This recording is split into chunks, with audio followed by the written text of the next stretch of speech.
Kita pasti sering melihat bentuk ini ya. Ini biasanya ada di kain seperti Sido Mukti, kebetulan saya nggak ada. Tapi ini Sido Mulyo juga ada ya. Dan ini di motif wirasat. Ini sebenarnya apa sih ya? Itu kan yang paling jelas bentuknya adalah segitiga yang menyerupai atap ya. Kita bisa langsung mengidentifikasi, oh ini bangunan rumah ya. Jadi ini bagian atap, ini bagian pilar, penyangga atau dinding, kemudian ini fondasinya ya, yang sebagai dasaran. Nah sebenarnya kenapa bentuk ini itu sering sekali dimunculkan di motif-motif klasik, karena memang ini pesan yang sangat penting ya buat manusia. Karena bentuk ini sebenarnya merupakan penggambaran manusia secara utuh dengan 3 komponen dasarnya, jiwa, raga, dan roh. Kita ibaratkan ini sebuah rumah ya. Tentunya ketika kita membangun rumah, kita sudah memiliki perencanaan. Nah, perencanaan itu ibaratnya adalah roh ya, yang membentuk keinginan atau spirit untuk mencipta ya. Jadi kita ingin menciptakan atau membangun sebuah rumah, kita sudah tahu rumah itu bentuknya seperti apa. Nah, itu adalah tataran rohani, tataran spiritual ya, mengenai suatu karya. Nah, supaya apa yang kita rencanakan itu terwujud, kita membutuhkan unsur lain ya.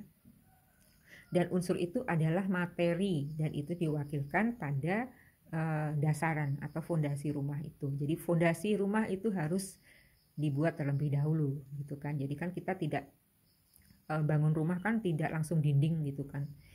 Kalau langsung dinding kan rumahnya bisa roboh. Fondasi terlebih dahulu ya. Jadi fondasi tanah, bumi itu mewakili energi feminin ya.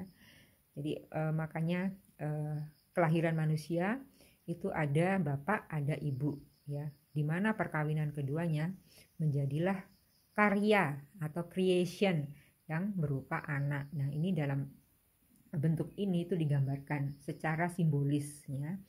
Jadi ini karsa atau keinginan untuk mencipta ya. Kemudian ini membutuhkan materi ya, sisi materi untuk mewujud. Jadi ini feminin ya, tanah, bumi itu memiliki semua unsur yang dibutuhkan oleh tubuh bayi atau manusia ya.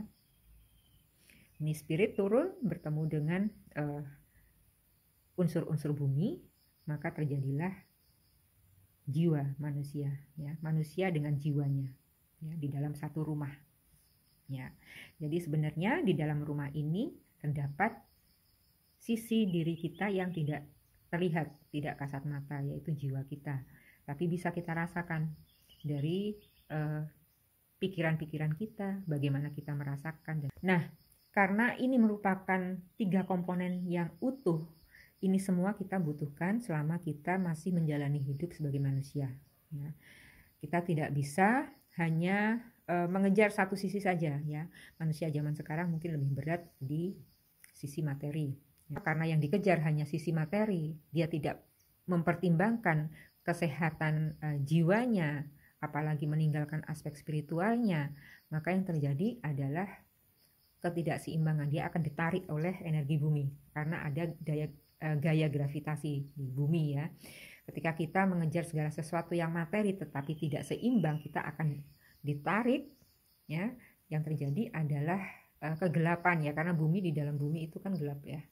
Jadi kegelapan bisa diterjemahkan berbagai macam ya, depresi dan segala macam seperti itu, kegilaan bahkan ya. Itu terjadi karena tidak seimbang, tidak bisa menyelaraskan antara elemen materi dan elemen spiritual ya. Tuh. Tapi sebaliknya, kalau kita hanya mengejar spiritualitas sementara kita masih memiliki tanggung jawab dalam masyarakat, dalam keluarga kita, tentu saja itu juga menimbulkan ketidakseimbangan ya.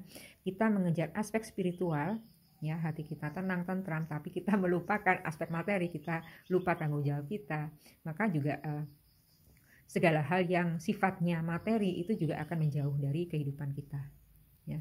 Jadi selama kita masih di usia produktif, sebaiknya memang kita menyelaraskan kedua ekstrim ini ya, ini maskulin, ini feminin, ini terang, ini gelap seperti siang dan malam ya.